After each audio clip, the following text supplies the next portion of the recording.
అదరగొట్టే కారం రంగు రుచి ఆచి కారం పొడి. రేవంత్ రెడ్డిపై మాజీ మంత్రి తలసాని విమర్శలు గుప్పించారు.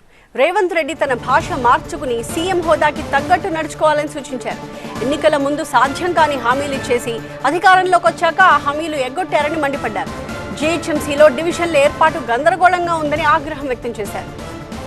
సికింద్రాబాద్ తహసీల్దార్ కార్యాలయంలో కళ్యాణ లక్ష్మి షాదీ ముబారక్ చెక్కుల పంపిణీ కార్యక్రమం వేదికగా ఈ విమర్శలు చేశారు తలసాని. ఇప్పుడు ఆ తర్వాత చూస్తే ఒక్క హామీ కూడా అమలు చేసే పరిస్థితి లేదు. కానీ గలీజ్ మాటలు మాత్రం అందరికీ నేర్పిస్తాడు ముఖ్యమంత్రి గారు.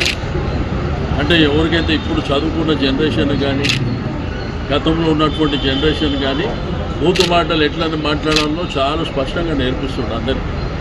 మాట్లాడితే తొండలు వదులుతాము, అది వదులుతాం, ఇది వదులుతామని ఇంత. మా పోలీసు వాళ్ళు ఏమో ఎవరైనా మనోళ్ళు మామూలు వ్యక్తులు ఇటువంటి మాటలు మాట్లాడితే తీసుకుపోయి లోపటేస్తారు. మరి ఏకంగా ముఖ్యమంత్రి గారే మరి ఆ పూతు మాటలు మాట్లాడుతారు. కాబట్టి నేను ఇప్పటికి కూడా ముఖ్యమంత్రి గారు చెప్పేది ఒకటే, నువ్వు దయచేసి నీ భాష మార్చుకో, ప్రజల మన్ననలు పొందాలి, మంచి కార్యక్రమాలు చేయండి. భాష ఏంది ఇప్పుడు గలీజ్ మాటలు మాట్లాడాలంటే నీకు ఒక్కడితో వస్తాయి. మా దగ్గర